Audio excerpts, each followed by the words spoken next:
رانیہ سرعت سے اٹھی اور دروازہ کھول کر باہر چلی گئی، جبکہ عنوا الجھن بھری نگاہوں سے بند دروازے کو دیکھ رہی تھی۔ باہر سے کھٹ پٹ کی آواز آئی، شاید زیان آ گیا تھا۔ عنوا کو نئے سرے سے اپنے نقصان یاد آنے لگے۔ رانیہ زیان کی بیوی ہے، اس انکشاف نے اس کی روح تک کو ہلا ڈالا تھا۔ اس کے اندر آگ بھڑک اڑ رہی تھی، اسے سب بھول چکا تھا، زیان کی دیوانگی، محبت، وارفتگیاں۔ یاد تھا تو صرف اتنا کہ زیان نے اس کے ساتھ دھوکہ کیا ہے۔ اچانک اسے خیال آیا، رات کو ولیمہ تھا، ہوٹل میں زیان اس کے ساتھ تھا، مگر جب وہ گھر آئی تو اکیلی تھی، زیان نہ جانے کہاں تھا۔ یہی بات ہینا نے بھی نوٹ کی تھی، چونکہ اتنے گھنٹے پہلے پارلر اور پھر اسٹیج پر بیٹھنے کی وجہ سے حد درجہ تھکاوٹ ہو گئی تھی، لہٰذا اس نے زیان کی غیر موجودگی کو اتنا محسوس نہیں کیا تھا۔ اگرچہ اسے زیان کا انتظار تھا، مگر تھکن کی وجہ سے وہ جلد ہی سو گئی تھی۔ صبح بھی وہ زیان کی غیر موجودگی کے متعلق سوچ رہی تھی۔ جب رانیہ چلی آئی، وہ رانیہ کی باتیں سوچتے ہوئے مسلسل سلگ رہی تھی، دل گویا جلتی بھٹی میں جا گرا تھا۔ تو کیا رات کو زیان اوپر تھا، رانیہ کے پاس؟ اس کو یوں محسوس ہو رہا تھا گویا دل کو کسی نے مٹھی میں بھینچ کر مسل ڈالا ہے۔ میں تمہیں زندہ نہیں چھوڑوں گی زیان، تم نے میرا بہت نقصان کیا ہے، میرے ساتھ فراڈ کیا ہے، وہ زیر لب تنفر سے بڑبڑائی تھی۔ اسی پل دھاڑ سے دروازہ کھلا تھا، زیان کوٹ کندھے پر رکھے، ٹائی گلے میں لٹکائے اندر داخل ہوا تھا۔ اس کی نگاہوں نے سب سے پہلے اسی کے گرد حصار کھینچا تھا، مگر اس کے سنجیدہ انداز دیکھ کر قدرے ٹھٹکا، چونکا اور پھر دھپ سے صوفے پر بیٹھ گیا۔ خیریت؟ ایسی خونی نگاہوں سے کیوں گھور رہی ہو؟ مانا کہ بہت ہینڈسم ہے ہم، مگر یوں بھی مت دیکھیے، ہارٹ اٹیک ہونے کا خدشہ ہے۔ اس کی آنکھوں میں شرارت مچل رہی تھی۔ ناشتہ کیا تھا؟ وہ جوتے اتارتا پوچھ رہا تھا۔ انہوں نے کوئی جواب نہیں دیا، بس سلگتی نگاہوں سے اسے دیکھتی رہی۔ سنگ دل فراڈیا، کیسے حشاش بشاش ہے۔ ہاں جی، ہرا جو دیا ہے مجھے، خوش کیوں نہ ہو، جیت کا تو مزہ ہی الگ ہے۔ اسے زیان کے ساتھ گزاری رات یاد آئی تو دل پر گویا آرے چلے گئے۔ وہ جانتا تھا جب اس کے ہاں پرپوزل عنوا کے لیے آیا تھا تو اس نے بے حد احتجاج کیا تھا، کھانا ناشتہ چھوڑ دیا، خوب رونا دھونا مچایا، مگر ممی جیسی سخت دل ماں سے کسی نرمی کی امید کہاں رکھی جا سکتی تھی۔ تھک ہار کر وہ خاموش ہو گئی، ممی کی پسند کے سامنے سر جھکا دیا۔ بس ایک ہی تو زندگی کی خواہش تھی کہ اچھا سا بے حد مخلص چاہنے والا ساتھی ملے، جس کی زندگی میں پہلے کوئی عورت نہ ہو، وہ صرف اسی کا ہو، کوئی پرچھائیاں اس کو چھو کر نہ گزری ہوں۔ مگر یہ خواب چکنا چور ہو گیا تھا، وہ جتنا بھی ماتم کرتی کم تھا۔ یہ خاموشی کسی بڑے طوفان کی آمد کا پتہ دے رہی ہے۔ وہ اس کی نگاہوں کے سامنے ہاتھ لہرا کر بولا تو عنوا چونک اٹھی۔ طوفان تو میری زندگی میں آ ہی چکا ہے۔ اس کا لہجہ زہر تھا۔ کون سا طوفان؟ زیان اس کے لہجے کی گہرائی تک نہیں پہنچا تھا، اسی لیے لاپرواہی سے بولتا ہوا اٹھا، شرٹ کے بٹن کھولے، پھر پینٹ کی بیلٹ کھینچ کر نکالی اور واش روم میں گھس گیا۔ تھوڑی دیر بعد جب وہ باہر آیا تو ٹراؤزر شرٹ پہن رکھا تھا، بالوں میں انگلیاں پھیر کے اس نے باڈی اسپرے سے خود کو مہکایا اور پھر دوسری طرف گھوم کر اس کے برابر نیم دراز ہو گیا۔ مزاج تو ٹھیک ہے، مطلع ابر آلود لگتا ہے۔ کہاں تھے آپ رات کو؟ وہ زہر خوند ہوئی تو اسی لیے غصے سے ہری لال ہو رہی ہو؟ زیان مسکرایا، ویسے غصے میں بہت اچھی لگتی ہو، آنکھوں میں چنگاریاں سی پھوٹ رہی ہیں، کیا دلکش منظر ہے، میرا تو پورا وجود بھڑ بھڑ جل رہا ہے۔ نہ چاہتے ہوئے بھی اس کی آواز بھرا گئی۔ تو فائر بریگیڈ کو بلوا لوں؟ آنکھوں میں شرارت لیے وہ سنجیدگی سے پوچھ رہا تھا۔ ویسے تمہیں ٹھنڈا کرنے کے لیے میں ہی کافی ہوں۔ میں نے آپ سے کچھ پوچھا ہے زیان صاحب، بات کو گھمانے پھرانے کی ضرورت نہیں، عنوا نے آگ بگولا ہو کر کہا۔ زیان نے اس کا ہاتھ پکڑا تو وہ اچھل کر دور ہٹ گئی۔ مجھے ہاتھ لگانے کی ضرورت نہیں، اگر مجھے چھونے کی کوشش کی تو زور زور سے چلانا شروع کر دوں گی۔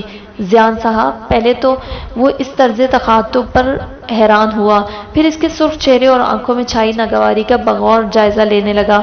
کچھ غلط تھا، اس کی چھٹی حس نے فوراً ہی انفارم کر دیا تھا۔ عنوا کا رویہ کم از کم اس کی سمجھ سے بالا تر تھا۔ وہ بپھری شیرنی بن کر بیٹھی تھی۔ کیا پوچھا تھا؟ اس کے ذہن سے قطعاً عنوا کا سوال غائب ہو گیا تھا۔ وہ اس کے رویے کے متعلق سوچ رہا تھا۔ اسے کیا ہوا ہے؟ تم رات کو کہاں تھے؟ عنوا نے سلگتے لہجے میں پوچھا۔ زیان کو اس کا رویہ سمجھ میں آنے لگا۔ اس نے گہری سانس کھینچ کر ایک مرتبہ پھر اس کا ہاتھ تھامنا چاہا تھا۔ مجھے بہانے سے ہاتھ لگانے کی ضرورت نہیں ہے۔ وہ کاٹ کھانے کو دوڑی تھی۔ تمہیں ہاتھ لگانے کے لیے مجھے کسی بہانے کی ضرورت نہیں، زیان نے سنجیدگی سے کہا اور مزید بولا، تمہیں کس بات پر غصہ ہے، میرے رات کو نہ آنے پر یا تمہیں ہاتھ لگانے پر؟ وہ کچھ نہیں بولی تھی، بس غصے سے ہونٹ کاٹتی رہی۔ کمال ہے، یہ مزاحمت تو تمہیں 2 دن پہلے کرنا چاہیے تھی، اب یوں بھاگنے اور کاٹ کھانے کا کیا مقصد ہے؟ بیڑیاں تو پہن چکی ہو ہماری محبت کی، اور یہ بھی دیکھ لیا ہے کہ میری محبت میں کوئی کھوٹ نہیں، آخر عملی مظاہرہ کر کے دکھایا تھا، باقی کی فلم ہنی مون پر سہی۔ ابھی تو تمہارا موڈ بگڑا ہوا ہے، کہیں سرور نہ توڑوا لوں تمہیں چھو کر، وہ سنجیدگی سے کہہ رہا تھا۔ عنوا کا سوال پھر درمیان میں کہیں رہ گیا۔ وہ غصے سے گھورتی رہی، جان بوجھ کر بات ٹال رہا ہے، بتانا نہیں چاہتا، مگر پھر بھی اس سے اگلوا کر رہوں گی۔ کیا سمجھ کر اس نے مجھے دھوکہ دیا؟ میں کوئی گری پڑی لڑکی نہیں ہوں۔ ممی فرانس چلی جائیں گی، اپنے خیالوں میں انہوں نے میری شادی کر کے مجھے پابند کر دیا ہے اور خود آزادی سے اپنی زندگی گزاریں گی، مجھے اس منافق جلاد کے حوالے کر کے۔ ممی، میں آپ کو کبھی معاف نہیں کروں گی، آپ بہت بری ہیں، سب سے بری، ہم جیسے بچوں کی مائیں نہ ہوں تو بہتر ہیں۔ بروکن فیملی کے خود پسند، اذیت پسند بگڑے بچے، جس کی ایک مثال اس کے سامنے تھی، اور خود عنوا کیا تھی؟ احساس کمتری کی ماری دبو سی لڑکی، جسے ماں کا حال ہر وقت شرمندہ کیے رکھتا، اور ماں کے مستقبل میں کسی انتہائی قدم کے اندیشے کبھی پورے دل سے خوش نہیں ہونے دیتے تھے۔ وہ سوچوں کے تانوں بانوں میں الجھی تھی، اس بات سے بے نیاز کے زیان کوہنیوں کے بل الٹا لیٹا، ہاتھوں کے پیالے میں چہرہ لیے اپنی مقناطیسی دمکتی نگاہوں سے اس کے رنجیدہ چہرے کے تاثرات بغور پڑ رہا تھا۔ ایسے کیا گھور رہا ہے، گویا کچا ہی کھا جائے گا، عنوا نے دل ہی دل میں سوچا۔ میں کوئی جانور ہوں جو تمہیں کھانے کی کوشش کروں گا؟ ہم تو انسان ہیں، بڑے ہی ہمدرد، نرم دل اور چاہنے والے۔ اس نے گویا عنوا کی سوچوں تک رسائی حاصل کر لی تھی، اور اب بڑی چیلنج بھری نگاہوں سے اسے دیکھ رہا تھا۔ عنوا ایک دم گڑبڑا سی گئی۔ ہوشیاری اور چلاکی تو تم پر ختم ہے، ایسے ہی تو اتنا مال اکٹھا نہیں کر رکھا، اتنے سیدھے نہیں ہو، شکل سے ہی عیار اور مکار نظر آتے ہو، نہ جانے کس کس کو دھوکہ دے رکھا ہے۔ اپنے تئیں اس نے زیان کو بھرپور غصہ دلانے کی کوشش کی تھی اور نہایت ہی سنجیدگی سے طنز کا تیر چلایا تھا، مگر زیان کے جاندار کہکنے سے جھنجھلاہٹ میں مبتلا کر دیا۔ پہلی مرتبہ ایک خوبصورت خاتون نے میری اتنے شاندار لفظوں میں تعریف کی ہے، یعنی کہ زیان بہت عیار اور مکار۔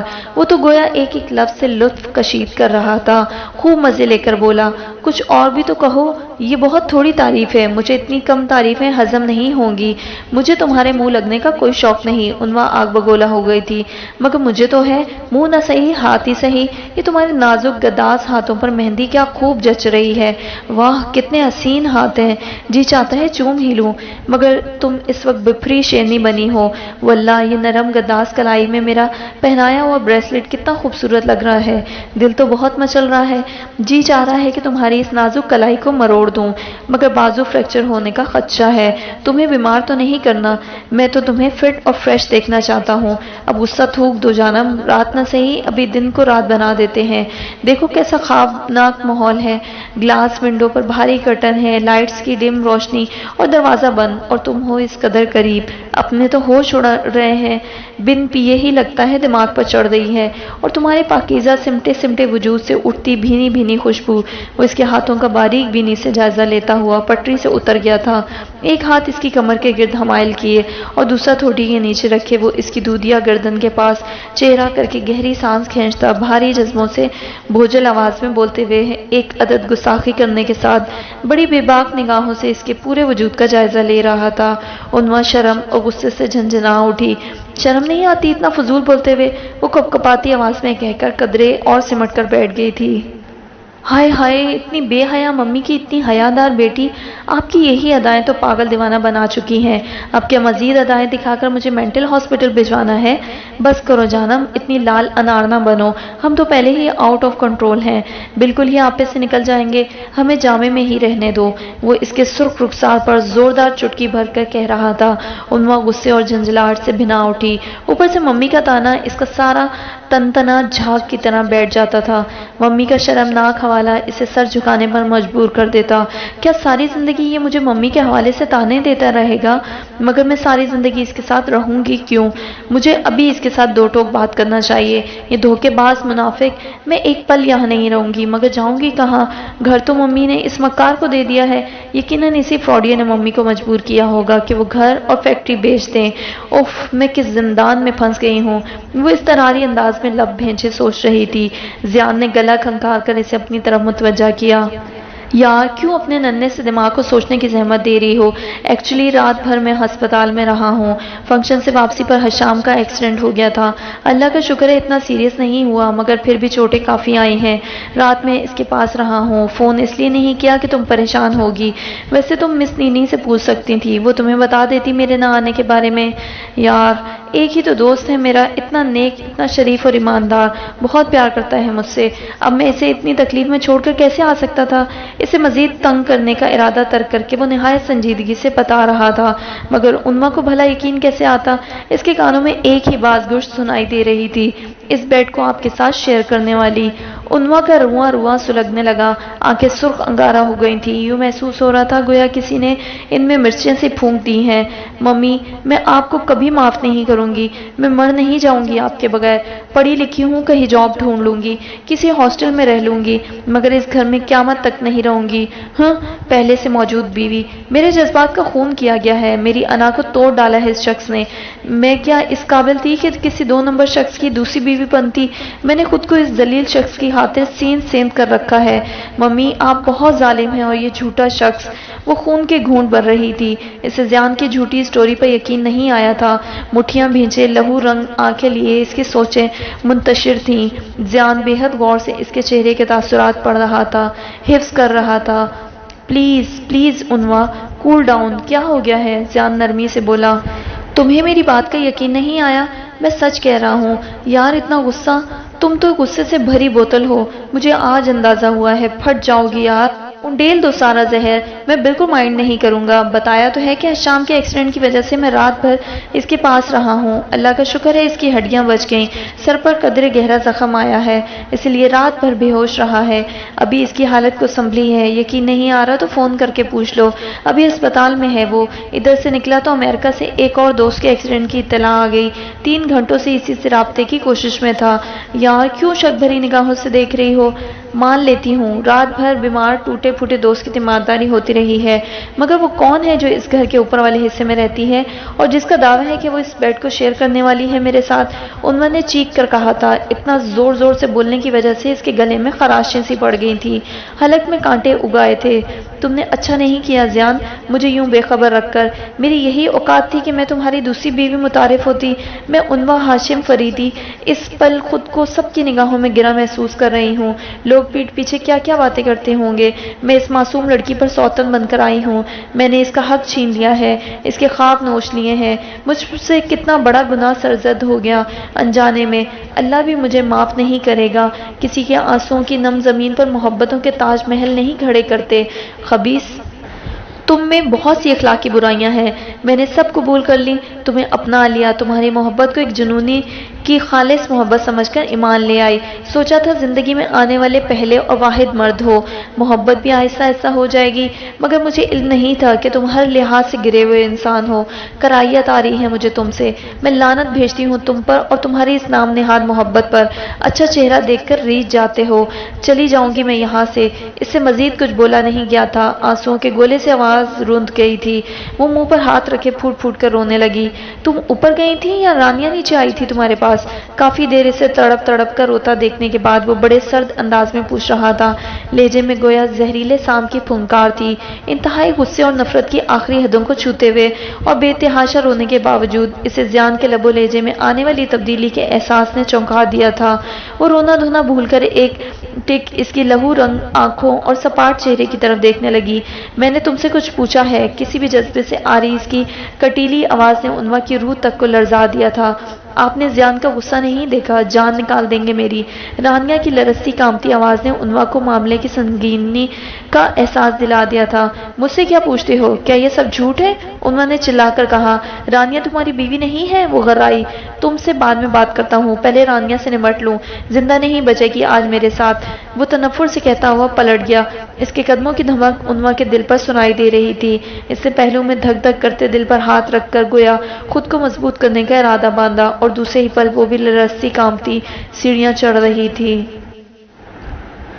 میں آپ کے لیے قطعاً بے ضرر ثابت ہوں گی، میں آپ کی زندگی میں کوئی مداخلت نہیں کروں گی۔ آپ اپنے ہر قول و فعل میں خود مختار ہیں، بس میں اس گھر میں پناہ گزیر کی حیثیت سے رہوں گی۔ یہی کہا تھا نا محترمہ رانیہ ظہیر صاحبہ، آپ نے بھول گئی ہیں؟ اتنی پرانی بات تو ہرگز نہیں، محض 9 سال پہلے کا قصہ ہے۔ کہو تو مزید یاد کروا دوں اپنے طریقے سے کہ آپ نے کس ٹریٹی پر سگنیچر کیے تھے۔ میری تمام تر قربانیاں رائے گاں گئیں، نفرتوں کے کتنے جام پی کر میں نے تمہارا ہاتھ تھاما تھا۔ آج سے 9 سال پہلے مجھ پر ایک سہانیہ گزر گیا تھا، تم تو جانتی ہو نا ہر بات۔ میں نے 9 سال پہلے زندگی کا ایک بھیانک روپ دیکھا تھا، زیادہ نہ صحیح مگر کچھ نہ کچھ تھوڑا بہت تو تمہارا بھی عمل دخل تھا نا میری روح کو گھائل کرنے میں۔ آج سے 9 سال پہلے تمہاری اس خاموشی نے زیان ابیس کو جلتے برزخ میں لا پھینکا تھا۔ اس وقت میں بھی صدمے سے گنگ تھا، عورتوں کی مکاریوں سے نابلد، مگر آج نہ وہ وقت ہے، نہ وہ مقام اور نہ ہی حالات۔ آج خاموش مت رہنا ورنہ نقصان اٹھاؤ گی۔ میری کروئلٹی سے تم ناواقف نہیں ہو، کسی بھول میں مت رہنا، نہ ہی تم پر رحم کیا جائے گا۔ اب بتاؤ کیا باتیں کی تم نے عنوا کے ساتھ، کیا کچھ بتا چکی ہو، بولو، جواب دو۔ اس کے دھیمے سلگتے لہجے میں زخمی شیر کی پھنکار تھی۔ رانیہ کا سانس حلق میں ہی کہیں اٹک گیا تھا، آنکھوں کے سامنے تارے ناچ رہے تھے۔ اسے یقین ہو چلا تھا کہ آج اس کی زندگی کا آخری دن ہے۔ فالتو ٹائم نہیں ہے میرے پاس، جلدی سے بکو، کچھ کہنا چاہتی ہو اپنی صفائی میں؟ وہ زہر ہو رہا تھا، اس کے ریشمی بالوں کو مٹھی میں جکڑ کر زوردار دھکا دیا۔ رانیہ لڑکھڑا کر بیڈ پر جا گری تھی۔ جواب دو، وہ کرا رہا تھا۔ آج میں اپنی زندگی کے تاریک ابواب کے تمام صفحات پھاڑ دوں گا، قانونی طور پر تمہیں اس نام نہاد بندھن کی قید سے آزاد کر دوں گا۔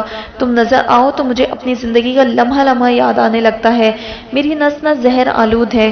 جب جب تمہیں دیکھتا ہوں انتقام کی آگ کے بھانبھڑ جلنے لگتے ہیں، مگر اب میں اس خود ساختہ انتقام کو بھی ختم کرنا چاہتا ہوں۔ میں اپنی پچھلی زندگی کی بوسیدہ کتاب کو دفن کر چکا ہوں، میں تمہیں آزاد کر دوں گا، اپنی زندگی جیسے چاہے گزارنا، اپنا منحوس وجود لے کر یہاں سے دفع ہو جاؤ، کل سورج نکلنے سے پہلے پہلے کہیں بھی چلی جانا، یہاں تک کہ تم میری پہنچ سے دور ہو جاؤ۔ میں نے بہت سالوں بعد خوشی کا ذائقہ چکھا ہے، اپنے بکھرے وجود کی بڑی مشکل سے کچیاں سمیٹی ہیں، یہ داغ جو میرے دل پر لگے ہیں آہستہ آہستہ مندمل ہو کر مٹ جائیں گے۔ اب اتنے سالوں بعد میں کسی بھی قسم کا نقصان نہیں اٹھاؤں گا۔ اب میرے حصے میں اگر کوئی خسارہ آیا تو یاد رکھنا تمہارے لیے ذرا برابر بھی زمین کے اوپر جگہ نہ ہوگی۔ میں عنوا کو کھونا نہیں چاہتا، اگر تمہارے بہکاوے میں آ کر وہ چلی گئی تو یاد رکھنا مجھے درندہ بنتے دیر نہیں لگے گی۔ میں تمہیں طلاق پلیز زیان، اپنی پیاری چیز کے صدقے آپ مجھے خود سے الگ مت کرنا۔ میں کچھ نہیں بولوں گی، کسی کو کچھ نہیں بتاؤں گی، مگر مجھے یوں دربدر مت کریں۔ میرا اس دنیا میں آپ کے سوا کوئی نہیں ہے، میرا کوئی سہارا نہیں، میرے پاس نہ سایہ ہے نہ سائبان۔ میں کہاں جاؤں گی؟ مجھے ٹھوکروں کے حوالے مت کریں، میں اس گھر کے اس کونے میں پڑی رہوں گی، کبھی ایک لفظ بھی زبان سے نہیں بولوں گی، مگر میرے ساتھ یوں مت کریں، آپ کو عنوا سے محبت کا واسطہ، مجھے دربدر نہ کریں پلیز زیان، میں مر جاؤں گی، خودکشی کر لوں گی، مگر طلاق کا لفظ نہیں سنوں گی۔ وہ روتی بلکتی اس کے قدموں میں گری، تڑپ تڑپ کر رو رہی تھی۔ اسی پل دھاڑ سے دروازہ کھلا اور لرزتے قدموں کے ساتھ عنوا اندر چلی آئے۔ سامنے کے منظر نے اسے دنگ کر دیا تھا۔ وہ فرعون بنا پورے کروفر سے رانیہ کو زوردار ٹھوکر مار کر اس کی طرف پلٹا۔ اس کی آنکھوں سے گویا لہو چھلکنے کو بےتاب تھا، مگر عنوا اس کی انتہائی تاثرات سے بے نیاز چیخ اٹھی، وحشی درندے، کیا اس کی جان لوگے؟ وہ رانیہ کی پیشانی سے بھل بھل نکلنے والے سرخ گاڑھے خون کو دیکھ کر چلائی، مائے گاڈ، اتنا خون! ہائے رانیہ، تمہیں بہت درد ہو رہا ہے، کتنا گہرا زخم ہے، اگر بلیڈنگ زیادہ ہو گئی تو؟ اف زیان، ڈاکٹر کو فون کرو، دیکھو تو اتنا خون، کہیں مر نہ جائے۔ وہ خوفزدہ سی بکھلا کر رانیہ کی طرف بڑھی تو زیان نے ایک جھٹکے سے اس کے بازو کو اپنی آہنی انگلیوں کی گرفت میں لے کر زور سے دبایا۔ تکلیف کی شدت سے عنوا کے لبوں سے بے ساختہ کراہ نکلی۔ کیا لینے آئی ہو یہاں؟ چلو نیچے، وہ سنجیدہ مگر سخت لہجے میں بولا۔ وہ مر جائے گی زیان، تو مر جائے، زیان نے پتھریلے لہجے میں کہا۔ عنوا حق تک سی رہ گئی، اتنا ظالم اور وحشی انسان، اسے گویا یقین ہی نہیں آیا۔ وہ پھٹی پھٹی نگاہوں سے دیکھتی رہی، پھر چیخ کر بولی، تم میں انسانیت ختم ہو چکی ہے، مگر ہر ایک کو اپنے جیسا مت سمجھنا، چھوڑو مجھے ورنہ کاٹ کھاؤں گی۔ اس نے بھی جنگلی پن کی انتہا کر کے اس کے بازو میں دانت گاڑ دیے۔ زیان پہلے تو حیران ہوا، پھر قدرے پریشان، اور پھر اس کے چہرے پر ناگواری پھیل گئی۔ یعنی کہ اتنی ہمدردی؟ اس نے بے ساختہ سوچا اور اس کا بازو چھوڑ دیا۔ تمہارا تو کوئی مضبوط بندوبست کرنا پڑے گا۔ وہ آخری تنفر بھری نگاہ رانیہ پر ڈال کر لمبے لمبے ڈگ بھرتا دروازہ ایک جھٹکے سے بند کر کے چلا گیا تھا۔ انما ششدر سی چند پل دیکھتی رہی اور پھر سورج سے رانیہ کی طرف بڑھی۔ بوکھلاہٹ میں اسے کچھ سوچ نہیں رہا تھا، ادھر ادھر نگاہ دوڑائی۔ جب کوئی چیز نظر نہ آئی تو اپنا دوپٹہ پھاڑ کر اس کے سر پر لپیٹ دیا، پھر انہی قدموں پر واپس پلٹی۔ سیڑھیاں اتر کر ڈائننگ ہال میں جھانکا۔ مس نینی برتن سیٹ کر رہی تھی۔ انوا سورج سے آگے بڑھی۔ مس نینی پلیز آپ ایک گلاس گرم دودھ لے کر اوپر آئیں، ساتھ میں کوئی ٹیبلٹ ہو جائے تو زیادہ بہتر ہے، اور ہاں زیان کے فیملی ڈاکٹر کو بھی فون کر دیجیے گا پلیز ہری اب۔ وہ تیز تیز بولتے ہوئے پلٹ گئی۔ مس نینی پہلے چونکی اور پھر دوبارہ اسے اوپر جاتا دیکھ کر جلدی سے آگے بڑھی۔ میڈم آپ کہاں جا رہی ہیں؟ اندھی ہو کیا؟ دیکھ نہیں رہی کہ اوپر جا رہی ہوں؟ انوا نے سوچا اور پھر پلٹ کر بولی، رانیہ واش روم میں سلپ ہو گئی تھی، اسے چوٹ آئی ہے، میں اسے دیکھنے جا رہی ہوں۔ پلیز میم آپ نہ جائیں، میں دیکھ لیتی ہوں۔ مس نینی نے اسے روکنا چاہا۔ انوا سنی انسنی کرتی تیزی سے سیڑھیاں چڑھ گئی تھی۔ کچھ ہی دیر بعد مس نینی نفیس سی ٹرے میں دودھ کا گلاس لیے اندر چلی آئی۔ انوا اطمینان سے رانیہ کے قریب بیٹھی، اس کا ہاتھ نرمی سے دباتے ہوئے نہ جانے کیا کہہ رہی تھی۔ مس نینی کا آنکھوں میں تحیر پھیل گیا۔ آپ نے فون کر دیا ہے ڈاکٹر کو مس نینی؟ انوا اس کے ہاتھ سے ٹرے پکڑتے ہوئے مصروف انداز میں بولی تھی۔ یس میم، مس نینی نے سنبھل کر جواب دیا۔ لو رانیہ، تھوڑا سا دودھ پی کر یہ ٹیبلٹ لے لو، ڈاکٹر کے آنے تک کچھ تو آرام آئے گا۔ انوا نے نرمی سے بازو کا سہارا دے کر اسے اٹھایا۔ کچھ دیر بعد ڈاکٹر خرم آ گئے تھے۔ انہوں نے انجیکشن کے ساتھ ساتھ میڈیسن بھی دی، زخم کا بغور جائزہ لے کر بینڈیج بھی کی، اور انوا کو ڈھیروں تسلیاں دے کر چلے گئے۔ ان کے جانے کے بعد مس نینی نے انوا سے کہا، میم آپ بھی نیچے چلیں، رانیہ بھی آرام کریں گی۔ نہیں، میں رانیہ کے پاس رہوں گی، آپ پلیز جائیں۔ انہوں نے سہولت سے انکار کیا۔ پلیز میڈم، مس نینی نے التجائی انداز میں کہا۔ کہا نا آپ جائیں، انوا غصے سے بولی۔ کس قدر ڈھیٹ عورت ہے یہ، نہ جانے کہاں سے زیان نے اس لسوڑی کو دریافت کیا ہے۔ انوا کو سوچتے ہوئے خود ہی ہنسی آ گئی۔ رانیہ بی سمجھائیں نا انہیں، صاحب بہت غصہ کریں گے، آپ اپنے لفظوں میں انہیں سمجھا دیں۔ مس نینی نے معنی خیزی سے آنکھیں نچائیں تو رانیہ نے قاہت بھری آواز میں کہا، تم چلی جاؤ انوا، مس نینی کی بات مان لو۔ مگر تم، انوا تذبذب کا شکار تھی۔ میں اب ٹھیک ہوں، اوکے، ابھی میں چلتی ہوں، تھوڑی دیر بعد پھر آؤں گی، تم آرام کرو، تھوڑی سی نیند لے لو، انشاءاللہ فریش ہو جاؤ گی۔ وہ نرمی سے اس کا گال چھو کر اٹھ کھڑی ہوئی تھی، تیکھی نگاہ سے مس نینی کو گھورا اور آہستگی سے دروازہ کھول کر باہر نکل گئی۔ امی، پکانے کے لیے آج کچھ بھی نہیں ہے، دال کا جار، چاول کا جار اور آٹے کا کنستر سب خالی ہو چکے ہیں، گھی اور آئل بھی ندارد، لالٹین میں ڈالنے کے لیے تیل بھی نہیں، اور اوپر سے مبین کی دوائیاں بھی ختم ہو چکی ہیں۔ ذروہ سلائی مشین پر جھکی ماں کے قریب آ کر آہستگی سے گویا ہوئی تھی۔ فاخرہ نے چونک کر تھکی تھکی سی نگاہ بیٹی کے رنجیدہ چہرے پر ڈالی تھی۔ یوں محسوس ہو رہا تھا کہ ذروہ ابھی رو دے گی۔ لالٹین میں ڈالنے کے لیے تیل، پیٹ میں ناشتی بھوک اور مبین کی دوائیاں، تینوں چیزیں ہی ضروری تھی۔ فاخرہ جانتی تھی کہ سلائی مشین کے خالی ڈبے میں فقط 200 روپے موجود ہیں۔ انہوں نے ایک نظر ذروہ کے چہرے پر ڈالی اور 100 روپے کا نوٹ نکال کر اس کی طرف بڑھا دیا۔ امی، اس 100 روپے کا بھلا کیا کچھ آئے گا؟ ذروہ نے الجھ کر ماں کی طرف دیکھا جو نہ جانے کن سوچوں میں گم، سوئی میں دھاگا ڈالنا بھول چکی تھی۔ 1 کلو آٹا اور سبز دھنیا اور مرچیں منگوا لو، 10 روپے کا دہی بھی لے آنا، چٹنی بنا کر پیٹ کی دوزخ کو تو بھرنا ہے، اور امی مبین کی دوائیاں، ذروہ نے دھیمی آواز میں کہا۔ فاخرہ نے گہری افسردہ سانس خارج کی اور ڈبے میں پڑا دوسرا نوٹ بھی بیٹی کی طرف بڑھا دیا۔ امی، دوائیاں تو بہت مہنگی ہیں، کم از کم 500 روپے تک آئیں گی۔ وہ بہت آہستہ آواز میں بات کر رہی تھی۔ مبادہ برآمدے سے ملحقہ چھوٹے سے بغیر کوارٹر کے کمرے میں موجود مبین تک آواز نہ پہنچ جائے۔ میڈیکل اسٹور جانے سے پہلے نسرین سے کپڑوں اور بیڈ شیٹس کی سلائی کے پیسے لیتی جانا، انہوں نے سنجیدگی سے کہا اور مزید بولی، گلی میں سے کسی بچے کو پکڑ کر آٹا منگوا لو، ابھی باقی تینوں بھی بھوک بھوک چلاتی آ جائیں گی۔ جی امی، وہ تابیداری سے سر ہلاتی چادر لپیٹ کر باہر نکل آئی تھی۔ میڈیکل اسٹور سے دوائیاں لانے کا مطلب تھا کہ اشرف کی دکان کے سامنے سے گزرنا، اور وہاں ہر وقت روفی چاچا اپنی منحوس شکل لے کر آتے جاتے لوگوں کو تاڑتا رہتا تھا۔ اسے دیکھ کر فوراً ادھر متوجہ ہو جاتا تھا۔ ذروہ نے افسردگی سے تیز تیز قدم اٹھانے شروع کر دیے، مگر اس کی توقع کے عین مطابق چاچا روفی لپک کر اس کے راستے میں حائل ہو گیا تھا۔ نہ میری نرمی کا نجائز فائدہ اٹھا رہی ہو تم ماں بیٹیاں، کرایہ دو ورنہ تمہارے خلاف کیس بنوا دوں گا یا مکان خالی کروا لوں گا۔ اسے صرف دھمکی مت سمجھنا چاچا، صرف 2 دن مزید دے دو۔ پرنسپل صاحبہ سے بات کی تھی مگر وہ یکم سے پہلے تنخواہ دینے پر راضی نہیں ہوئی۔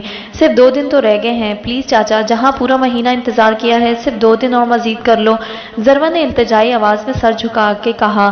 نہ جانے چاچا روفی کو ترس آ گیا تھا یا پھر کسی شیطانی چال کو سوچ کر خاموش ہو گیا۔ ٹھیک ہے، ابھی کچھ نہیں کہتا، گھر آ کر بات کروں گا، اور ہاں پھر تمہیں 2 مہینے کا اکٹھا کرایہ دینا ہوگا۔ اتنی آسانی سے جان چھوٹ گئی تھی۔ ذروہ دل ہی دل میں اللہ کا شکر ادا کرتی روڈ پر پہنچ گئی۔ رکشے میں بیٹھ کر وہ پیسوں کا حساب لگا رہی تھی۔ صرف 2000 تنخواہ میں جس سے 1600 نکال دیے جائیں تو پیچھے فقط 400 روپیہ، پورا مہینہ نہ جانے کیسے گزرے گا۔ اللہ مالک ہے، جس نے پیدا کیا ہے کوئی نہ کوئی وسیلہ بھی ضرور بنائے گا۔ وہ مطمئن ہو کر دوائیاں خریدنے لگی۔ 1 گھنٹے بعد جب وہ گھر آئی تو سنیا، سارا اور مہک بھی اسکول کالج سے آ گئی تھی۔ سنیا نے آٹا گوندھ رکھا تھا، سارا دہی کی ہری مرچوں والی چٹنی بنائے بیٹھی تھی، مہک چائے بنا رہی تھی۔ اس نے دوائیاں میز پر رکھی اور برآمدے کے ایک کونے میں رکھے چولہے کے قریب آ بیٹھی۔ لکڑی کی چھوٹی سی شیلف بنا کر اس کے اوپر کچن سے متعلقہ چیزیں ترتیب سے رکھی ہوئی تھیں، نمک، مرچ اور گھی کے ڈبے اور آٹے کا کنستر۔ یہ اور بات ہے کہ ان تمام ڈبوں میں صرف چند ایک میں مطلوبہ اشیاء تھوڑی تھوڑی مقدار میں موجود تھیں۔ چینی کہاں سے آئی ہے؟ ذروہ نے چادر اتار کر چولہے پر توا رکھتے ہوئے حیرانی سے پوچھا۔ جناب، صرف چینی نہیں، یہ بھی پوچھیں کہ دودھ اور گرین ٹی کا یہ فل سائز ڈبہ کہاں سے آیا ہے؟ مہک نے شرارت سے کہا تو ذروہ مزید حیران رہ گئی۔ ہاں بتاؤ، کہاں سے آئی ہیں یہ تمام چیزیں؟ وہ روٹی بیلتے ہوئے پوچھ رہی تھی۔ مہک کے ساتھ سارا اور سنیا بھی ہنسنے لگی۔ آخر بات کیا ہے؟ ذروہ الجھی۔ آپی، اس کی فرینڈ پلوشا ہے نا، وہ اپنے ننیال گئی تھی ہنزا، وہاں سے لائی ہے سب کے لیے گرین ٹی کے پیکٹ، خشک دودھ کے ڈبے اور ڈھیروں ڈرائی فروٹس کے پیکٹ۔ تم نے کیوں اس سے یہ سب چیزیں لیں؟ ذروہ نے سنجیدگی کے ساتھ مہک کی طرف دیکھا تو وہ بوکھلا گئی۔ آپی، اس نے سب فرینڈز کو دی ہیں تمام چیزیں، بقول اس کے نانی کی طرف سے سوغات ہے، مہک نے منمنا کر کہا تھا۔ ذروہ خاموش ہو گئی تھی۔ اسے تحفے تحائف لینا دینا ناپسند نہیں تھا مگر ان کے حالات اجازت نہیں دیتے تھے کہ وہ تحفوں کا لین دین کریں۔ یہاں تو روٹی کے لالے پڑے تھے، ایسی دوستیوں کو کہاں وہ افورڈ کر سکتی تھی؟ تاہم اس نے مہک کو ڈانٹا نہیں تھا۔ اب وہ سوچ رہی تھی کہ مہک کی اس دوست کے لیے بجٹ دیکھ کر کپڑا لا دے گی، سوٹ نہ صحیح دوپٹے پر بیلیں کاٹ کر اسے گفٹ کر دے گی۔ آپی، مبین بھائی بلا رہے ہیں۔ سنیا نے اسے سوچوں کے گرداب میں پھنسا دیکھ کر آہستگی سے بازو ہلایا تھا۔ وہ روٹیاں ہاٹ پاٹ میں رکھ کر مبین کے کمرے میں چلی آئی تھی۔ وہ نہ جانے چھت کی کڑیوں میں کیا تلاش کر رہا تھا، اسے اندر آتا دیکھ کر چونک گیا۔ کیوں لائی ہو میری دوائیاں؟ مر نہیں جاؤں گا میں؟ اس ذلیل منحوس کا کرایہ منہ پر مارنا تھا، آ جائے گا صبح صبح ذلیل و خوار کرنے، مبین نے چیخ کر کہا تھا۔ اس کی بھوری آنکھوں میں نہ جانے کون کون سے غم کی دراڑیں جھلک رہی تھیں، سفید رنگت میں زردیاں گھلی ہوئی تھیں، بھورے بال فراخ پیشانی پر بے ترتیب پڑے تھے۔ اتنا خوبرو بھائی چارپائی پر پڑا تھا، اس کا دل کسی نے مٹھی میں لے کر گویا مسل ڈالا۔ ان کا اکلوتا لاڈلا بھائی، اپنی بہنوں کا مان۔ وہ اکنامکس میں ماسٹرز کر رہا تھا۔ یونیورسٹی میں تنظیم کے لڑکوں کی آپس میں لڑائی ہو گئی، جاگیرداروں کے بیٹے تھے، جھگڑے نے طول پکڑا اور دونوں پارٹیوں نے ایک دوسرے پر فائر کھول دیے۔ نہ جانے کتنے گھروں کے چشم و چراغ بے گناہ موت کی آغوش میں چلے گئے تھے اور کچھ قسمت کے مارے بستر پر اپنی ذات کے لیے بھی بوجھ بن چکے تھے۔ مبین کی دائیں ٹانگ پر گولی لگ گئی تھی، دایاں بازو بھی متاثر ہوا تھا۔ 20 دن ہسپتال میں مبین کو رکھا۔ ڈاکٹرز نے آپریشن کیا جو کہ کامیاب ہو گیا تھا خوش قسمتی سے۔ اس مد میں اتنا قرضہ چڑھا کہ امی کا تمام زیور بیچ ڈالا، بینک میں موجود مختصر سی رقم بھی باقی نہ رہی۔ اب تو نوبت فاقوں تک آ پہنچی تھی۔ گھر میں مناسب دیکھ بھال اور اتنا اچھا مہنگا علاج نہ ہونے کی وجہ سے مبین کی ٹانگ میں گھٹنے کے پاس زخم پھوڑے کی شکل اختیار کر گیا تھا۔ زخم میں نہ جانے کب سے پس اکٹھی ہوتی رہی تھی مگر مبین نے ان سب کو کچھ نہیں بتایا تھا، سارے درد اپنے دل میں جھیلتا رہا۔ ابھی تک چلنے پھرنے میں شدید دشواری کا سامنا تھا، بمشکل اٹھ کر باتھ روم تک جا سکتا تھا۔ بیماری، اذیتناک جسمانی تکلیف اور مناسب خوراک نہ ہونے کی وجہ سے اس کی صحت بحال نہیں ہو رہی تھی۔ دن بدن وہ مزید چڑچڑا اور بدمزاج ہوتا جا رہا تھا۔ ذروہ قریبی پرائیویٹ اسکول میں جاب کرتی تھی، فاخرہ کپڑے سلائی کرتی تھی، جبکہ سارا اور مبین گھر آئے بچوں کو ٹیوشن پڑھاتے تھے۔ ان کے ارد گرد رہنے والے بھی انہی جیسے لوور مڈل کلاس کے لوگ تھے، ان میں سے اکثر کو بچوں کی پڑھائیوں کا شوق چرایا تھا۔ جس کی وجہ سے وہ 100-150 کی ٹیوشن بخوشی افورڈ کر رہے تھے۔ کبھی کبھی سارا چڑ جاتی تھی، اکثر ٹیوشن فیس بڑھانے پر اس کا امی کے ساتھ جھگڑا ہو جاتا تھا۔ بیٹی، غربت کی زنجیروں میں جکڑے مجبور بے بس انسان کو اتنا پریشان نہیں کرنا چاہیے کہ تنگ آ کر وہ بچوں کے ہاتھوں سے کتابیں چھین لے۔ زیادہ کی ہوس تو ابن آدم کی سرشت میں شامل ہے۔ وہ اسے نرمی سے سمجھاتی تھی، مگر سارا کو کم ہی ایسی باتیں سمجھ میں آتی تھی۔ اکثر ضروا کے سر ہو جاتی، لو آپی دیکھو نا، یہاں تو پیٹ بھر کر روٹی نہیں ملتی اور امی کہتی ہیں کہ زیادہ کی ہوس نے ہمیں الجھا رکھا ہے۔ امی ٹھیک کہتی ہیں، ایک وقت کھانا مل جاتا ہے، اس پر صبر شکر ادا کیا کرو۔ ضربا بھی پیار سے سمجھاتی اور سارا کو دراصل بڑی بہن کی باتیں ہی سمجھ میں آتی تھی۔ وہ فرما برداری سے سر ہلانے لگتی۔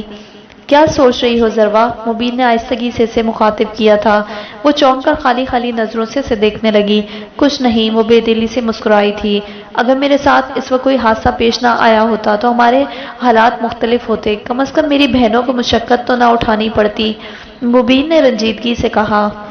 سارے خواب ٹوٹ گئے ہیں ضروا، امیدیں بھی دم توڑ چکی ہیں، کچھ باقی نہیں بچا۔ خالی دل اور خالی ہاتھ، مبین کے لہجے میں گئی رتوں کے دکھ بول رہے تھے۔ دل اندر ہی اندر نوحہ کنا تھا اور لبوں پر خاموشی کے تالے۔ پہلے بھی تو یہی معمولی سا مکان تھا، مگر اتنے سناٹے ہرگز نہیں تھے۔ یاد ہے تمہیں ضروا، ہمارے گھر سے ہر وقت کہکوں کی آوازیں سنائی دیتی تھیں، مگر جب وہ دونوں چلی گئیں تو… پلیز مبین خاموش ہو جاؤ، زندگی کا پچھلا باب ختم ہوا، نئی کتاب زندگی ہے، کچھ نیا تحریر کرو اس پر۔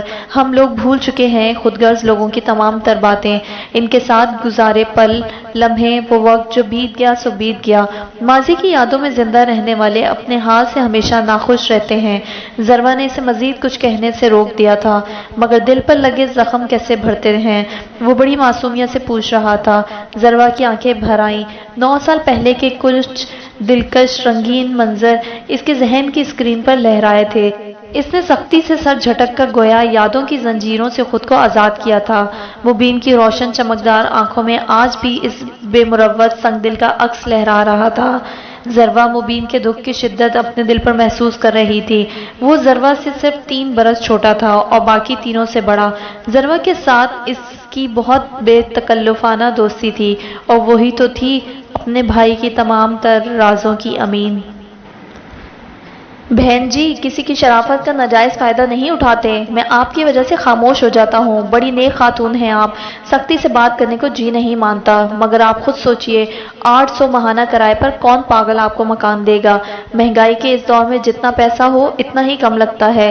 میں اتنے امیدواروں کو ٹال رہا ہوں، حالانکہ وہ لوگ مجھے 3 گنا زیادہ کرایہ دے رہے ہیں، مگر میں بھی مولوی صاحب مرحوم کی وجہ سے چپ کر جاتا ہوں کہ کیسے ان کے بیوی بچوں کو مکان سے نکلوا کر گنہگار ہو جاؤں۔ آپ خود ہی سوچئے، ضروا سے بات کی تھی، مگر مجال ہے جو کرایہ ابھی تک مجھے ملا ہو؟ روفی چچا بڑی نرم آواز میں شائستگی کے اگلے پچھلے ریکارڈ توڑ رہا تھا۔ سارا اور ضروا اس کی بھدی آواز بآسانی سن رہی تھی۔ غصے کے مارے رواں رواں سلگ رہا تھا، مگر امی کا اشارہ سمجھ کر وہ دونوں خاموش ہو گئی تھی۔ بھائی صاحب، یہ تو آپ کی عنایت اور مہربانی ہے، اب آپ کو زحمت نہیں دیں گے، آج شام تک کرایہ آپ کے گھر پہنچا دوں گی۔ صرف چند گھنٹے مزید انتظار کر لیں، انہوں نے پردے کے پیچھے نرم مگر تھکی تھکی آواز میں جواب دیا تھا۔ روفی چچا بدمزہ سا ہو کر واپس پلٹ گیا۔ شکر ہے بلا ٹل گئی، سارا کی زبان پر کھجلی ہوئی تھی۔ بری بات بیٹا، بزرگوں کو اس طرح نہیں کہتے۔ فاقرہ نے نرمی سے سرزنش کی تو ثنیا کی ہنسی چھوٹ گئی۔ امی، روفی چچا خود کو بزرگ نہیں بلکہ شان سمجھتے ہیں۔ وہ کون ہے؟ فاقرہ نے حیرانی سے پوچھا تو ان سب کی ہنسی ارد گرد بکھر گئی۔ مبین بھی چونک گیا تھا۔ وہ فلموں میں کام کرتا ہے امی، ضروا نے ہنسی دبا کر بتایا تو انہوں نے خفگی سے اس کی طرف دیکھا۔ یہ تربیت کی ہے میں نے تم لوگوں کی، ایک شریف معزز باپ کی عمر کے بندے کا مذاق اڑایا جا رہا ہے۔ سوری امی، مگر دیکھیے نا، روفی چچا خود کو کب بزرگ کہلوانا پسند کرتے ہیں، بلکہ وہ تو کہتے ہیں کہ انہیں چاچا بھی نہ کہا جائے۔ سارا نے ماں کی ناراضگی دور کرنے کی غرض سے تفصیلاً جواب دیا تھا۔ بھائی رؤوف کی تو مت ہی ماری گئی ہے، 2 بیویاں بھگتا کر تیسری کے چکر میں ہے۔ اسی پل قمری خالہ نے دروازے میں جھانکا تھا، شاید انہوں نے روفی چچا کی تعریف سن لی تھی۔ کپڑے سل گئے فاقرہ بیٹی؟ جی خالہ، آ جائے اندر، چائے وغیرہ پی لیں۔ فاقرہ نے حلاوت سے مروت کے ہاتھوں مجبور ہو کر کہا تھا، حالانکہ جانتی بھی تھی کہ گھر میں اس وقت دودھ نہیں ہے۔ نہ بیٹی، ابھی جلدی میں ہوں، بچیوں نے شادی کی دعوت میں جانا ہے، کبھی فرصت میں آ کر بیٹھوں گی۔ یہ پیسے گن لو، پورے 1500 روپے ہیں۔ تکیوں اور رضائیوں کے لحاف پھر لے جاؤں گی۔ انہوں نے بھی محبت سے جواب دیا اور دروازہ بند کر کے چلی گئیں۔ بڑی بھلی خاتون ہے قمری خالہ، فاخرہ بچیوں کو بتا رہی تھی۔ بیوگی کے بعد کا عرصہ اپنی مشقت بھری زندگی کی کہانی سناتے ہوئے ان کی آنکھیں نم ہو رہی تھیں۔ انہوں نے انگلش لٹریچر میں ماسٹرز کیا تھا اور ایک پرائمری اسکول میں پرنسپل رہی تھیں۔ پچھلے 3 سالوں سے ریٹائرڈ ہو چکی تھیں۔ مبین کے حادثے کے بعد انہوں نے سلائی مشین سنبھال لی تھی۔ ضربہ نے اپنی ماں کو ہر حال میں صبر اور شکر کرتے دیکھا تھا۔ آج تک ان کے لبوں پر کبھی شکوہ کا لفظ نہیں آیا تھا۔ فاخرہ کی پینشن اور ضربہ سارہ کی ٹیوشنز کی وجہ سے اچھی خاصی گھر کی گاڑی چل رہی تھی، مگر مبین کے علاج کی وجہ سے ان کی مالی حالات بدترین ہو چکے تھے۔ قمری خالہ نے بہت ساتھ دیا میرا، فاخرہ بتا رہی تھیں۔ تمہارے ابو کی وفات کے بعد قمری خالہ کے دلاسے اور تسلیاں ہی تھیں جنہوں نے میرے بکھرے حوصلے بحال کیے۔ میں اسکول چلی جاتی تھی اور قمری خالہ تم لوگوں کے پاس آ جاتی تھی، کبھی کھچڑی پکا دی، کبھی کھیر بنا کر کھلا دی، گھر کے چھوٹے موٹے کام نپٹا دیے۔ مہک اور سنیا کو تو انہوں نے ہی سنبھالا تھا، اسی لیے تو میں ان سے زیادہ پیار کرتی ہوں۔ مہک نے ماں کے گلے میں باہیں ڈال کر کہا تھا، امی جو میں نے قمری خالہ کے لیے سویٹر بنایا ہے وہ میں نے ابھی انہیں نہیں دینا، بلکہ ان کی 72ویں سالگرہ پر دینا ہے، سنیا نے فاخرہ کو بتایا تھا۔ ادھر قمری خالہ کپڑوں کا شوپر اٹھائے گلی کے نکڑ پر آئیں تو مونچھوں کو بل دیتے روفی پر نظر پڑی۔ حسب توقع قمری خالہ کے ماتھے پر بل پڑ گئے۔ وے بھائی روفی، تجھے گھر میں گھسنے نہیں دیتے کیا؟ بہو نے گھر سے فارغ کر دیا ہے؟ ناس مارے ہر وقت دھوپ میں سڑتا رہتا ہے، کبھی گھر میں بھی ٹک جایا کر۔ بچیوں کے اسکول کا وقت ہے اور تو آوارہ لونڈوں لپاڑوں کی طرح گلیوں کے نکڑوں میں کھڑا دیدے پھاڑے سگریٹ پھونکتا رہتا ہے۔ قمری خالہ نے بلند آواز میں روفی چچا کو لتاڑ کر رکھ دیا تھا۔ روفی نے کڑوا سا منہ بنا لیا، گویا بادام چبا لیے ہوں، وہ بھی کڑوے کسیلے۔ خالہ تم میری ماں کی بھی خالہ لگتی ہو اور مجھے کہہ رہی ہو بھائی؟ واہ واہ، عورتیں بڑھاپے میں بھی عمر چور رہتی ہیں۔ مجھے برا نہیں لگا خالہ، تمہارا بھی قصور نہیں، یہ تو تم عورتوں کی فطرت ہوتی ہے، فلم اسٹاروں کی طرح کم عمر بننا۔ روفی نے ایک بے ڈھنگا کہکا لگایا تھا۔ قمری خالہ نے ناگواری سے روفی کی طرف دیکھا۔ سارا جہاں تجھے روفی بھائی اور روفی چچا کہتا ہے، مگر تجھے بھی عزت راست نہیں آتی۔ خالہ کاہے کو غصہ کرتی ہو؟ اچھا یہ بہو کا تانا بھی خوب مارا ہے، اب اس لونڈے کو کون سمجھاتا جس نے 17 سال کی عمر میں میری جان کھا ماری تھی کہ بیاہ کر دو ابا، ورنہ زہر کی پڑیا نگل لوں گا۔ اب بتاؤ خالہ میری بھلا عمر ہی کیا تھی، بہو والا بھی بن چکا ہوں۔ روفی نے رنجیدگی سے کہا اور مسکرا دیا۔ ہاں تیری عمر تو سہرے باندھنے والی ہے نا، انہوں نے جل کر کہا تھا۔ خالہ دعا کرو پھر سے گھر بن جائے، سچی وہ ڈی ایس پی کی سوانی روٹی تک پکا کر نہیں دیتی، گھر والی کی تو بات ہی اور ہوتی ہے۔ روفی نے رونی صورت بنائی۔ شکر ہے تجھے بھی قدر آئی گھر والی کی، ورنہ دونوں کمبخت سڑتی بلتی دنیا سے چلی گئیں۔ خالہ کوئی رشتہ ڈھونڈو نا، اس کا اشارہ کس طرف تھا وہ جان چکی تھیں، اس لیے دل میں 2-4 گالیوں سے بھی نوازا، تاہم ظاہر کچھ بھی نہیں ہونے دیا۔ تو کر لو کسی بیوہ مطلقہ سے، ثواب بھی کما لو گے، ساری زندگی لوگوں کی بددعائیں اکٹھی کی ہیں، انہوں نے جل کر کہا۔ لعنت ہو تم پر بڈھے شیطان، کروں گی بات فاخرہ سے کہ اس مردود سے محتاط رہے۔ وہ بڑبڑاتی ہوئی تاریک گلی میں مڑ گئی تھی۔ بابا صاحب چائے، ایک مترنم شفاف گھنٹیاں بجاتی آواز سنائی دی تھی۔ ادھر رکھ دو بیٹے، انہوں نے اپنے دھیان سے چونک کر کہا تھا۔ بابا صاحب فارغ ہیں تو آ جاؤں میں، اس نے نرمی سے اجازت لینے والے انداز میں کہا تھا۔ ان کا اسبات میں ہلتا سر دیکھ کر وہ اندر چلی آئی تھی۔ فرشی دری پر ان کے مقابل احترام سے بیٹھتے ہوئے وہ کچھ کہنا چاہتی تھی، مگر شاید مناسب الفاظ ڈھونڈ رہی تھی۔ کیا بات ہے میرے بچے، کیا بولنا چاہتی ہو؟ انہوں نے سابقہ انداز میں آنکھیں موندے نرمی سے کہا تھا۔ کیا بولوں بابا صاحب، آپ نے کون سا میری بات مان لینی ہے؟ اس نے آہستگی سے ناراضگی بھرے انداز میں کہا تھا۔ میں ٹھیک ہوں بچے۔ کہاں ٹھیک ہے، دوائیاں سب ختم ہو چکی ہیں اور آپ کے چیک اپ کی ڈیٹ بھی قریب آ چکی ہے، مگر آپ کا ارادہ نہیں لگتا شہر جانے کا۔ وہ خفگی سے انہیں یاد دہانی کروا رہی تھی۔ عبدالباری خود دیکھ لے گا آپ کو۔ درے مکنوں، میرا وجود دنیاوی خوشیوں اور تکلیفوں سے آزاد ہو چکا ہے میرے بچے۔ تم اپنی تسلی کے لیے مجھے ڈاکٹروں کے پاس لے جاتی ہو اور میں تمہارا دل رکھنے کے لیے چل پڑتا ہوں، حالانکہ مجھے کسی دوائی کی ضرورت نہیں ہے۔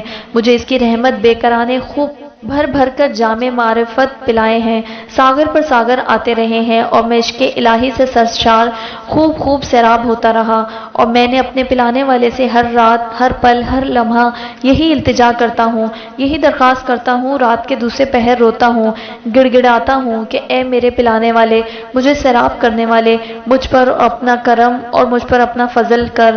میں نے ہر آفت، مصیبت، رنج، حادثہ، تکلیف اور مشقت میں صبر کیا ہے، میں نے صبر سے بڑھ کر اپنا دوست کسی کو نہیں پایا، میں نے دنیا کی طلب عرصہ ہوا چھوڑ دی ہے، مگر اس دل کا کیا کروں میرے مالک، جو اس سے ملنے کو، ایک مرتبہ ملنے کو تڑپتا ہے، ان آنکھوں کا کیا کروں جو آخری مرتبہ صرف اسی ایک چہرے کو دیکھنا چاہتی ہیں، جس کا تصور مجھے رات رات بھر جگائے رکھتا ہے، وہ جو میری دعا کے حصار میں ہے۔ کیا اس محبت کی آنچ اس تک نہیں پہنچتی؟ یہ محبت جو میرے دل میں ہے، اس کے لیے کیا اس تک میری محبت نے رسائی نہیں پائی؟ وہ ایک مرتبہ پھر اپنے گیان میں گم ہو چکے تھے۔ در مکنوں پچھلے 3.5 سالوں سے انہیں اسی طرح دیکھ رہی تھی۔ وہ ٹھیک ٹھاک باتیں کرتے کرتے نہ جانے کہاں کھو جاتے تھے۔ چائے ٹھنڈی ہو چکی تھی، در مکنوں خاموشی سے اٹھ گئی۔ وہ جانتی تھی کہ اب بابا صاحب کو ڈسٹرب نہیں کرنا، یہی ان کا معمول تھا۔ وہ جو پچھلے 3.5 سالوں سے دیکھ رہی تھی، آج کی شام اور پوری رات کے بعد نئی سحر کے طلوع ہوتے ہی وہ بالکل پہلے والے بابا صاحب بن جاتے تھے۔ تہجد کے وقت ان کی خوبصورت آواز میں قرات در مکنوں کے اندر ایک نئی قوت اور سرشاری بھر دیتی تھی۔ اسے یوں محسوس ہوتا تھا کہ گویا کوئی بہت میٹھی اور خوشبودار چیز اس کے اندر سرایت کرنے لگی ہے۔ بابا صاحب کی آواز بہت خوبصورت تھی، اور جب وہ قرآن پاک کی تلاوت کرتے اور بلند آواز میں ترجمہ پڑھتے تو جی چاہتا تھا کہ ساکت کھڑے بس انہیں سنتے رہیں۔ معمول کے مطابق صبح کا آغاز ہو چکا تھا۔ در مکنوں نے سپارہ پڑھنے والی بچیوں کو فارغ کرنے کے بعد ناشتہ بنا کر بابا صاحب کو بھجوایا۔ کچھ دیر بعد اسکول پڑھنے والی بچیاں بھی آ گئی تھیں۔ علم کو اپنے سینوں میں دفن مت کرو، اسے جہاں تک ہو سکے لوگوں تک پہنچاؤ۔ میرا جی چاہتا ہے در مکنوں کہ اس بستی کی ہر بچی علم کے زیور سے آراستہ ہو، دینی اور دنیاوی علم سے شعور اور آگہی دے۔ جہالت ایسا زنگ ہے جو دلوں کو کھردرا اور بے جان کر دیتا ہے۔ ایک مرتبہ بابا صاحب نے در مکنوں سے اپنی خواہش کا اظہار کیا تھا، اور یونیورسٹی آف پنجاب کے پوزیشن ہولڈر در مکنوں نے ان کی خواہش کو پلو سے باندھ لیا تھا۔ اے جاہل، علم حاصل کر کے علم کے بغیر عبادت اچھی نہیں۔ چند دن پہلے وہ اپنے ایک شاگرد کو نرمی سے ڈانٹ رہے تھے، اور در مکنوں نے ان کے ہر لفظ کو ذہن میں کسی قیمتی متاع کی طرح محفوظ کر لیا تھا۔ بی بی صاحب، بابا صاحب سے ملنے کوئی بابا جی شہر سے آئے ہیں، مینار پاکستان والے شہر سے۔ مریم نے آ کر اسے صحن میں پیغام دیا تھا۔ اس نے مریم کو باہر بھیجا تھا کہ مہمان کو لے آئے، اور خود بابا صاحب کے کمرے سے ملحقہ کمرے میں پہنچ گئی۔ یہ کمرہ اس کے زیر استعمال بھی تھا، اور اس کے ایک کونے میں کچن کا سامان بھی ترتیب سے رکھا ہوا تھا، یعنی کہ یہ کمرہ بیک وقت کچن اور بیڈ روم کے طور پر استعمال ہوتا تھا۔ دونوں کمروں کے وسط میں لکڑی کا مضبوط دروازہ تھا، جو کہ دن کے وقت اکثر کھلا رہتا تھا۔ دروازے کے سامنے دبیس پردہ لٹک رہا تھا تاکہ اندر کا منظر نظر نہ آئے۔ سلام بابا صاحب، کسی اجنبی بزرگ کی آواز سنائی دی تھی۔ میں پہلے بھی حاضر ہوا تھا، اپنے پوتے کے لیے دعا کروانی ہے، بہت بیمار رہتا ہے جی، میری زندگی کی کل پونجی ہے میرا پوتا۔ بابا جی کی آواز میں نمی محسوس ہو رہی تھی، شاید وہ رو رہے تھے۔ در مکنوں نے چائے بناتے ہوئے سوچا، اللہ سے مانگا کرو لوگو، کیوں گناہگار کرتے ہو؟ کیا کبھی اس باری تعالیٰ نے تمہیں مایوس لوٹایا ہے؟ انہوں نے بے حد رنج کے عالم میں پوچھا تھا۔ نہیں بابا صاحب، دعا کیا کرو، دعا میں بہت تاثیر ہے، وہ حلاوت سے کہہ رہے تھے۔ غریب آدمی ہوں، مصیبتوں کا مارا ہوا، علاج بہت مہنگا ہے، شہر میں ایک کوٹھی میں کام کرتا ہوں، اس بڑھاپے میں بھی کوئی آرام نہیں۔ علماء اور دانا فرماتے ہیں کہ مصائب کے ہجوم کی وجہ سے اللہ کا در مت چھوڑ۔ ہاں، بس یہی دعا ہے کہ اپنے پروردگار سے کہ وہ تجھے آزمائش میں نہ ڈالے جو تیری برداشت سے باہر ہو، کیونکہ آزمائش میں کوئی کوئی پورا اترتا ہے۔ یہ ایسی بھٹی ہے جس میں کندن کوئی کوئی بنتا ہے۔ ان کے چہرے پر زلزلے کے سے آثار تھے۔ اندر بیٹھی در مکنوں تصور کی آنکھوں سے بابا صاحب کو دیکھ رہی تھی۔ اس نے چائے بنا کر بچی کے ہاتھ اندر بھجوائی، اور خود باہر جانے کے بجائے دیوار سے ٹیک لگا کر آنکھیں موندے بیٹھ گئی۔ آپ نے سچ کہا ہے بابا صاحب کہ آزمائش میں کوئی کوئی پورا اترتا ہے۔ اس کی آنکھیں بھیگ رہی تھیں۔ جس کو چاہے رفت دے، جس کو چاہے پستی، جس کو چاہے عزت بخشے، جس کو چاہے ذلت، جس کو چاہے معزول کرے، جس کو چاہے بحال کرے، جس کو چاہے تونگر بنائے، جس کو چاہے مفلس۔ بابا صاحب کہہ رہے تھے اور وہ مسلسل بے آواز رو رہی تھی۔ اس کی سیاہ چادر آنسوں سے تر ہو گئی، روتے روتے اس کی ہچکی بن گئی تھی۔ اس نے مجھے رفت عطا کی ہے اور میں نے پستی کا انتخاب کر لیا۔ اس نے مجھے عزت بخشی اور میں نے ذلتوں کے ہار گلے میں ڈال لیے۔ اس نے مجھے نوازا، اتنا نوازا کہ مجھے گندی گلیوں سے اٹھا کر محل عطا کر دیا، اور میں نے اپنی عاقبت نااندیشی کی وجہ سے سب کچھ کھو دیا۔ میں نے کھو دیا سب کچھ۔ میں کتنی خالی ہاتھ ہوں، کس قدر مفلس ہوں۔ میں کچھ بھی نہیں میرے پاس، محبت بھی نہیں۔ اے کاش میرے پاس کچھ بھی نہ رہتا مگر اس ایک شخص کی محبت قائم رہتی۔ میں آج بالکل کلاش ہوں۔ میرے پاس کسی کی محبت کی بے انتہا قیمتی سکے تھے جنہیں میں نے نفس اور خواہشات کے پیچھے گنوا دیا۔ اس نے سر دیوار سے پٹکا اور اذیت سے کراہی۔ میں نے تمہاری محبت کی قدر نہیں کی تھی، اس لیے آج بھی بے سکون ہوں۔ اس سکون کی تلاش نے مجھے در در بھٹکایا ہے۔ وہ زیر لب بڑبڑا رہی تھی۔ بی بی صاحب، یہ برتن کہاں رکھوں؟ مریم کی آواز سن کر وہ چونک اٹھی تھی، صورت سے آنسو صاف کیے اور آہستگی سے بولی، یہی رکھ دو، دھو لوں گی۔ اجازت دے بابا صاحب، میں پھر آؤں گا۔ مہمان شاید اجازت طلب کر رہا تھا۔ اسی پل بابا صاحب نے مکرم کے ہاتھ پیغام بھیجا۔ بابا صاحب کہہ رہے ہیں 10,000 روپے ہیں۔ در مکتوم نے مطلوبہ رقم مکرم کو پکڑا دی تھی۔ وہ جانتی تھی کہ یہ پیسے مہمان کو دینے کے لیے منگوائے ہیں۔ ایسا ہمیشہ ہوتا تھا۔ آج تک کوئی خالی نہیں گیا تھا، چاہے کوئی 1 مرتبہ آئے یا 1000 مرتبہ۔ ضرورت کے مطابق بابا صاحب ہر سوالی کی امداد کرتے تھے، اور در مکتوم بے حد پریشان ہوتی تھی کہ بابا صاحب کے پاس اتنے پیسے نہ جانے کہاں سے آتے ہیں۔ ان کے بینک اکاؤنٹ میں لاکھوں نہیں بلکہ کروڑوں روپے موجود تھے، اور ان کا معیار زندگی اس قدر سادہ۔ اس یک طرفہ ناراضگی نے مزید کتنے دن برقرار رہنا ہے؟ پچھلے 1 ہفتے سے وہ گھر نہیں آیا تھا۔ لنچ کرنے کے بعد وہ اپنے بیڈ روم میں آئی تو زیان پہلے سے موجود تھا اور کسی سے فون پر گفتگو فرمائی جا رہی تھی۔ اسے آتے دیکھ کر زیان نے فون بند کر کے رخ روشن اس کی طرف کر لیا تھا۔ ہاں، تمہیں پرواہ ہے کسی کی ناراضگی کی؟ 1 ہفتے بعد یاد آئی ہوں میں، انہوں نے جل کر سوچا تھا۔ میرے محبوب کی پیشانی پر یہ 2 نازک سلوٹیں مجھے باخبر کر رہی ہیں کہ مادام ہمیشہ کی طرح انگارے چبا رہی ہیں۔ اس کی رگ ظرافت ہمہ وقت پھڑکتی رہتی تھی۔ کس قدر بے حس انسان ہے! ایک بیوی کی روح زخمی کی ہے اور دوسری کا جسم، مگر شرمندگی نام کی کوئی چیز نہیں جھلک رہی اس فریش چہرے پر۔ اس نے تنفر سے سر جھٹکا۔ اسے وہ ذلت یاد آ رہی تھی جو اس گھر میں داخل ہونے کے دوسرے روز اسے کسی ایوارڈ کی طرح ملی تھی، بغیر خواہش کے۔ اسے دوسری بیوی کا تانا گالی کی طرح ہی لگا تھا۔ وہ جو فخر اور غرور منچاہی بیوی کا تھا، پل بھر میں خاک ہو گیا۔ اے شعلہ خاتون، انگارہ بدن، اے میری لالا رو، نازک اندام زوجہ محترمہ، کاہے کو جل جل کر خون جلاتی ہو؟ کھاؤ پیو اور عیش کرو ہمارے ہمراہ، ادھر ادھر دیکھنا چھوڑ دو، یہ ہمدردیاں تمہیں مہنگی نہ پڑ جائے۔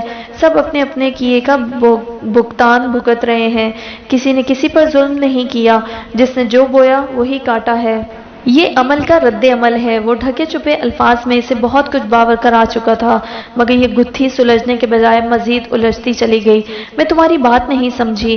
اتنا تو وہ جان چکی تھی کہ در پردہ وہ رانیہ کے متعلق بات کر رہا ہے، اسی لیے اس کی بے چینی اور الجھن مزید بڑھ گئی۔ تمہیں سمجھنے کی ضرورت بھی کیا ہے؟ جو تمہارا کام ہے وہی کرو، یعنی ہمارا جی بہلانے کا۔ اب فضول باتیں کر کے میرے اچھے بھلے موڈ کا بیڑا غرق مت کرنا، اس نے وارننگ دینے والے انداز میں کہا تھا۔ پہلے ہی 1 ہفتے بعد نظر آئی ہو، خود کو زینت دو، سجاؤ بناؤ، آرائش و زیبائش کرو، ہمارے آگے پیچھے پھرو، ظالموں دل بہلانے کا کوئی تو سامان کرو۔ وہ مسکرایا اور پھر 2 قدم کے فاصلے کو مٹا کر اس کے مقابل آ کھڑا ہوا۔ دوسرے ہی پل وہ اس کی باہوں میں پھڑپھڑا رہی تھی۔ عورت اپنے مرد کے لیے خوشی ہوتی ہے، یعنی کہ اسے خوش کرنے والی، راضی کرنے والی، ادائیں دکھا کر دل کو لبھانے والی۔ میں تمہارے عشق میں منتہا یعنی بلندی عشق کی آخری حد تک پہنچا ہوں۔ مجھے اپنی محبت کی زنجیروں میں باندھ دینا عنوا۔ میں کسی اور جزیرے کو دریافت کرنے کی خواہش نہیں رکھتا۔ اتنا یقین رکھنا کہ میرے ہارٹ کے ریجن میں دور دور تک صرف تمہارا قبضہ ہے۔ یہاں کوئی دوسری عورت فتح کے جھنڈے نہیں گاڑے گی۔ ہم آلریڈی اس جاگیر کو تمہارے نام لکھ چکے ہیں۔ ہاں، اگر ادھر ادھر منہ مارا بھی تو خفا مت ہونا، کیونکہ لوٹ کے بدو ہمیشہ گھر کو ہی آتے ہیں۔ اپنی محبت کی شدتیں لوٹاتا وہ آخر میں حد حد درجہ شرارتی انداز میں اسے چھیڑتے ہوئے بولا تھا، جبکہ عنوان نے تو دل تھام لیا تھا۔ یعنی کہ میری موجودگی میں بھی ادھر ادھر منہ مارنا، اور پھر وہ جو اوپر زندہ حقیقت موجود ہے۔ مائے گاڈ، اس کا دماغ بھگ سے اڑ گیا تھا۔ غصے کے مارے بھویں تن گئی، احساس توہین سے آنکھوں میں سرخی چھا گئی۔ اس نے شدید غصے کے عالم میں زیان کی باہوں کے حلقے کو توڑنا چاہا۔ صد افسوس میری گولڈن چڑیا، اس مضبوط فولاد کے پنجرے میں محض پھڑپھڑا ہی سکو گی۔ جانم، نہ اتنا زور آزماؤ، کہیں ہڈی وڈی نہ توڑوا لینا۔ اس نے عنوا کے چہرے پر جھک کر ایک اور لطیف سی بھرپور شرارت کر ڈالی تھی۔ اس کو ستانے جلانے میں زیان کو بہت مزہ آ رہا تھا۔ اس نے بازوؤں کو مزید کس کر زوردار جھٹکا دیا تو عنوا کی چیخ نکل گئی، ظالم، جنگلی، وحشی! اور بھی کچھ کہو، خاموش کیوں ہو گئی ہو؟ وہ اس پر جھکے جھکے پوچھ رہا تھا۔ عنوا کچھ نہیں بولی تھی۔ اس وقت وہ اسے غصے سے گھور بھی نہیں سکتی تھی۔ زیان اس کی بے بسی پر کھل کر مسکرایا۔ یہ کہو نا، حیا، شرم، لاج، غیرت وغیرہ آ رہی ہے؟ یہ رخساروں کی سرخی، یہ گالوں کی گلابیاں، یہ جھکی جھکی نظریں، میری گناہگار آنکھوں نے کیسے کیسے حسین منظر دیکھنے تھے۔ زیان نے اس کے بالوں کو جھٹکا دیا تو وہ ایک دم چلائی، چھوڑو مجھے، اب مجھے چھوا تو پھر دیکھنا۔ اس مزاحمت کی وجہ سمجھ نہیں سکا میں۔ وہ آنکھیں سکیڑ کر حیرانی سے پوچھا، ہوں، جان کر انجان بننے کی ایکٹنگ، وجہ تو اوپر موجود ہے، اس نے سلگتے ہوئے کہا۔ زیان چند پل اس کا چہرہ دیکھتا رہا، پھر ایک دم سے ہی پیچھے ہٹ کر تکیے دبوچے نیند دراز ہو گیا۔ کوئی اور مضبوط دلیل پیش کرو، میں اس وجہ کو تسلیم نہیں کرتا، اس نے ناگواری سے کہا۔ آپ تسلیم نہ کریں، کیا اس حقیقت سے انکار ممکن ہے کہ رانیہ آپ کی بیوی ہے؟ وہ آپ کے نکاح میں ہے، اس گھر میں موجود ہے، کس حیثیت سے؟ عنوان آگ بگولا ہو گئی تھی۔ اس نے مجھے سچائی بتائی اور تم نے اسے بے دردی سے مارا، تشدد کیا اس پر، ظلم کی کوئی حد بھی ہے کہ نہیں؟ اور رہی میں، تو میرے نقصان کا خسارہ کون پورا کرے گا؟ میں اس عظیم دھوکہ دہی کا مقدمہ کس عدالت میں پیش کروں؟ وہ چلا چلا کر بول رہی تھی، مگر مقابل ہنوز پرسکون جذبے لٹاتی نگاہوں سے دیکھ کر اسے جھنجھلاہٹ میں مبتلا کر رہا تھا۔ میں نے تمہارے ساتھ کوئی دھوکہ نہیں کیا، تمہاری ماں سب جانتی ہے، میرا ماضی اور حال کھلی کتاب کی مانند ہے، کم از کم تمہاری ممی میری پوری ہسٹری سے واقف ہے۔ اب تمہاری ماں نے تمہیں کچھ نہیں بتایا تو اس میں میرا کیا قصور؟ کیا ممی جانتی تھی کہ زیان شادی شدہ ہے اور اس کے پہلے سے ایک بیوی موجود ہے؟ عنوان نے دھوپ کی ایک تیز لہر من میں اترتی محسوس کی تھی۔ میں یہاں نہیں رہوں گی، چلی جاؤں گی میں یہاں سے۔ اس نے ایک دم پھوٹ پھوٹ کر رونا شروع کر دیا تھا۔ مجھے کسی کی سیکنڈ چوائس نہیں بننا، وہ زہر خوند ہوئی۔ مان جاؤ عنوا ڈیئر کہ تم زیان ابیس کی محبت میں گرفتار ہو چکی ہو، تمہیں بہت جیلسی فیل ہو رہی ہے نا رانیہ سے؟ وہ پر یقین لہجے میں تفاخر سے کہہ رہا تھا۔ بھاڑ میں جاؤ تم بھی اور رانیہ بھی، وہ پھاڑ کھانے کو دوڑی تھی۔ زیان مسلسل مسکرائے جا رہا تھا۔ عنوا سو سو کرتی صورت سے اٹھی اور وارڈروب سے اپنا پرس نکال لائی۔ رانیہ بیچاری کا کیا قصور ہے؟ اصل فساد کی جڑ تو یہ ہے، ہر اچھی شکل دیکھ کر ریجھ جاتا ہے۔